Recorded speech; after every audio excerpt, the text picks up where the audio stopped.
Assalamualaikum warahmatullahi wabarakatuh. Nama saya Nurul Nazira binti Kamaruzaman, nombor matrik 305061. Pada kali ini, kami akan membincangkan tentang sifat ilmu Allah, iaitu salah satu daripada sifat ma'ani yang wajib bagi Allah SWT dalam akidah Ahli Sunnah wal Jamaah. Perbahasan mengenai sifat-sifat Allah telah dikembangkan oleh para ulama seperti Imam Al-Juwaini, Imam Ar-Razi dan disusun dengan lebih sistematik oleh Imam Al-Sanusi melalui kitab Umul Al-Barahin. Metodologi sifat 20 ini bertujuan membantu umat Islam mengenali Allah dengan lebih jelas dan berlandaskan dalil yang sahih.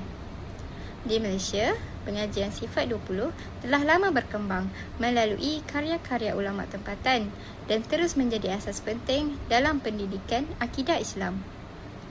Sifat ilmu Allah bermaksud Allah mengetahui segala sesuatu, sama ada yang telah berlaku, sedang berlaku atau yang akan berlaku. Ilmu Allah tidak didahului oleh kejahilan dan tidak akan berkurang atau dilupakan. Pemahaman terhadap sifat ini sangat penting kerana ia dapat mengukuhkan keimanan serta menjadi panduan dalam menghadapi cabaran pemikiran masa kini.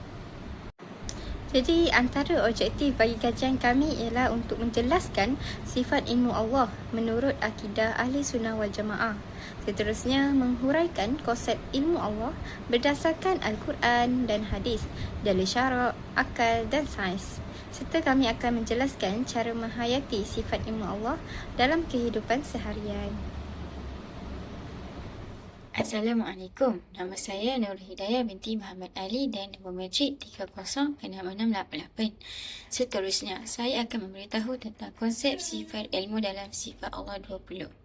Sifat ilmu bermaksud Allah Maha mengetahui. Jadi, Allah tahu segala sesuatu dan termasuklah perkara gaib dan yang tidak terfikir oleh pemikiran seorang hamba.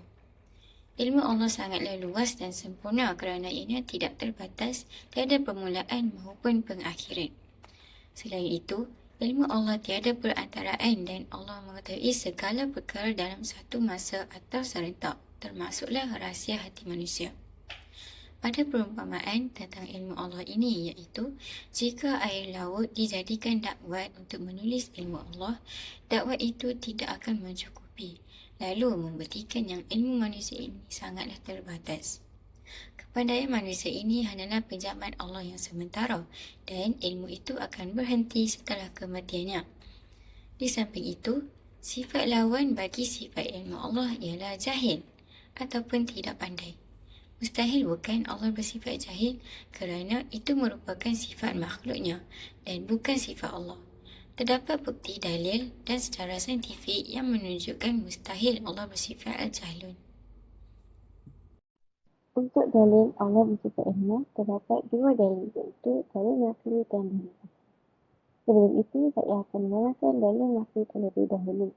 Dalam surah Al-Baqarah ayat 29 menyebut maksudnya, dia Allah menjadikan untuk kamu segala yang ada di bumi, kemudian dengan kehendaknya ke arah langit.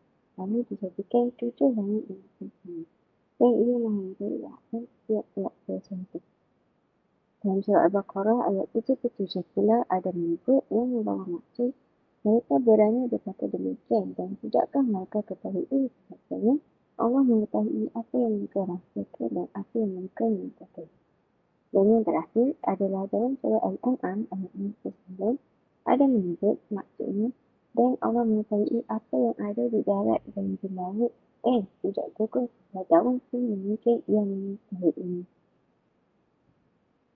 Seterusnya untuk dalil akli atau dalil akal adalah jika masih dipikirkan secara menyeluruh, alam ini sendiri merupakan lambang kebesaran dan kehebatan Allah Subhanahu Wa Taala. Alam ini sendiri mempunyai pelbagai fitur yang menjadikan ia berfungsi dengan sempurna. Sebagai contoh, fungsinya antara matahari, bulan dan bumi yang menghasilkan siang dan malam. Kemudian, sekitaran 4 jenis musim iaitu musim bunga, musim buruh, musim salji dan musim panas. Walaupun manusia tiada minta musim ini, tetapi tetap membuktikan bahawa Allah boleh melakukan segala apa yang Allah mahu tanpa segala hal. Seterusnya, tubuh manusia juga mempunyai pelbagai-bagai sistem untuk memastikan kita dapat hidup sehingga ke hari ini. Jika Allah tidak bersifat jahil, maka kita tidak terciptalah alam yang hebat ini. Mari kita dengar bukti saintifik pula dan juga ada pembentang seterusnya. Assalamualaikum dan salam sejahtera. Nama saya Aun Sofia, nombor matrik 307614. Seterusnya, saya akan menerangkan bukti bahawa Allah bersifat ilmu, iaitu Maha Mengetahui melalui fakta ilmiah dan juga fakta sains. Jadi yang pertama, melalui fakta ilmiah. Dalam surah Al-Kahfi ayat 109, Allah dah terangkan bahawa jika seluruh lautan itu dijadikan tinta untuk menulis kalimah-kalimahnya, lautan tersebut akan habis terlebih dahulu sebelum habisnya ilmu Allah. Ini menunjukkan bahawa keluasan ilmu Allah tak dapat ditandingi oleh sesiapa pun, termasuklah para nabi dan rasul yang hanya mengetahui perkara yang diwahyukan kepada mereka. Selain daripada itu, surah Al-Luqman ayat 27 juga turut menerangkan bahawa walaupun semua pokok di bumi ini dijadikan pena dan lautan ini dijadikan dakwat, ilmu Allah tetap tidak akan habis. Jadi ayat ini dia menggambarkan bahawa ilmu manusia sangatlah terhad, manakala ilmu Allah pula tiada batasan. Seterusnya, dalam surah Al-Hajj pula ayat 24, Allah memperkenalkan dirinya sebagai pencipta dan pembentuk seluruh alam. Kewujudan alam yang begitu teratur membuktikan bahawa Allah ni mempunyai ilmu yang sangat sempurna dalam mencipta dan mengurus sesuatu benda di dalam bumi dan juga di luar bumi. Manakala, mengikut fakta sains, teori fine tuning universe menjelaskan bahawa alam semesta mempunyai susunan yang sangat tepat untuk membolehkan kehidupan wujud. Contohnya, jika daya graviti berubah sedikit, sistem planet dan kehidupan bumi tidak akan dapat berlaku seperti yang kita lihat pada hari ini. Selain itu, hukum alam seperti fotosintesis, graviti dan menunjukkan bahawa alam juga berfungsi secara konsisten dan teratur oleh Allah. Fotosintesis membolehkan tumbuhan ni menghasilkan oksigen untuk kehidupan, manakala graviti pula memastikan planet ni kekal pada orbitnya. Jadi semua sistem ni menunjukkan kebijaksanaan dari ilmu Allah dalam mengatur alam semesta. Akhir sekali, Al-Quran juga menerangkan perkembangan janin secara peringkat, iaitu ada 3 peringkat, nutfah, alaqah dan juga mudghah. Walaupun ayat ini diturunkan lebih 1400 tahun yang lalu, tapi penerangannya didapati selari dengan penemuan sains moden. Jadi hal ini membuktikan bahawa ilmu Allah melampaui batas pengetahuan manusia. Jadi kesimpulannya, sama ada melalui dalil Al-Quran ataupun penemuan sains moden, kedua-duanya menunjukkan bahawa Allah memiliki ilmu yang sempurna, tak terbatas dan tak mampu ditandingi oleh mana-mana makhluk. Oleh itu, sifat ilmu ini membuktikan bahawa Allah mengetahui segala sesuatu. Jadi saya akan terangkan aplikasi ilmu dalam kehidupan dan kesan positif. Yang pertama, dari aspek individu. Dalam Islam, ilmu bukan sekadar untuk tambah pengetahuan, tapi juga untuk membentuk peribadi seseorang.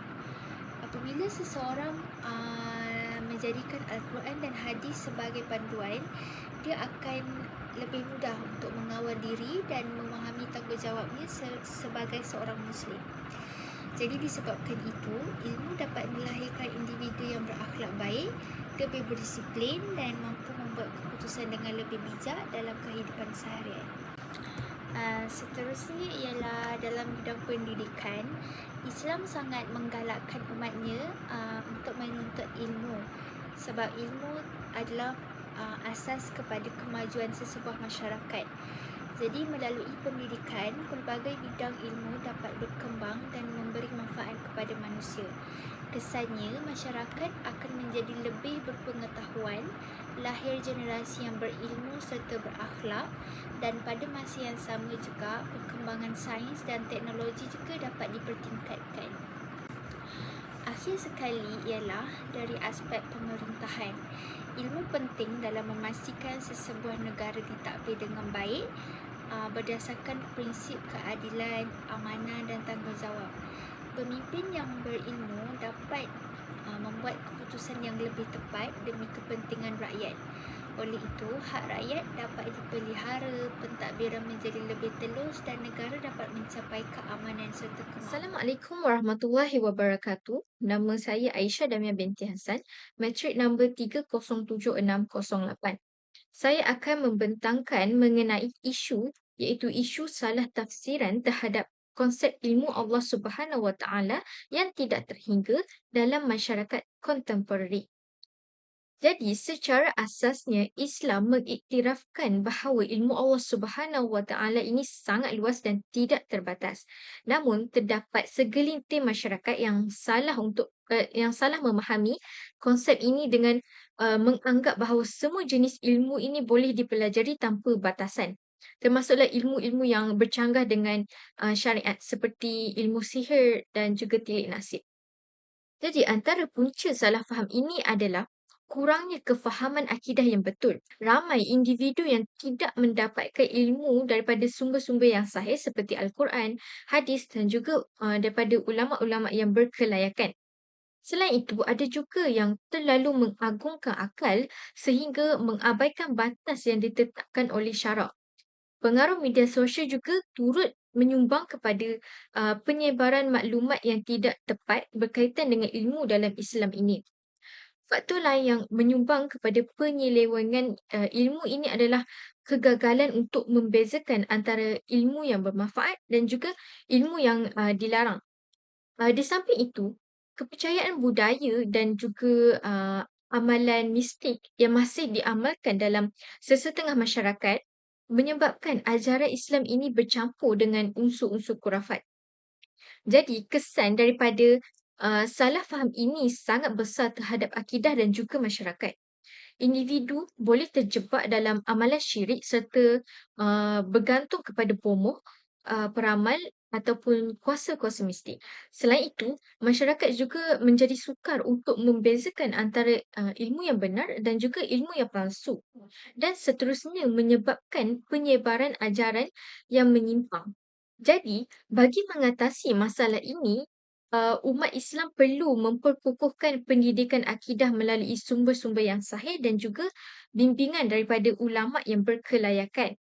Selain itu, kesedaran tentang kepentingan untuk menilai dan juga mengesahkan maklumat khususnya di media sosial perlu dipertingkatkan. Institusi agama, masjid dan juga universiti juga harus memainkan peranan yang aktif dalam memberikan pendidikan serta membetulkan salah faham berkaitan dengan akidah ini. Jadi kesimpulannya di sini, walaupun ilmu Allah Subhanahu Wa Taala ini tidak terhingga, manusia perlu mencari ilmu itu mengikut panduan daripada Al-Quran dan juga hadis. Dengan kefahaman yang betul, akidah umat Islam dapat dipelihara dan ilmu dapat dimanfaatkan ke arah kebaikan. Itu sahaja daripada saya. Sekian, terima kasih. Kesimpulannya, sifat ilmu Allah merupakan sifat ma'ani yang wajib bagi Allah Subhanahu Wa Taala. Allah Maha mengetahui segala perkara, sama ada yang nyata maupun yang gaib, tanpa batasan dan tanpa didahului oleh kejahilan. Kebenaran sifat ini dapat dibuktikan melalui dalil Al-Quran, hadis, hujah akal serta penemuan sains yang menunjukkan kebesaran dan kesempurnaan Allah Subhanahu Wa Taala. Dan sebagai umat Islam, kita perlu menghayati sifat ilmu Allah dengan meningkatkan keimanan, menjaga akhlak dan sentiasa menuntut ilmu yang bermanfaat. Dengan memahami konsep ini dengan betul, kita dapat mengelakkan salah faham dalam akidah serta menjadi Muslim yang lebih bertakwa.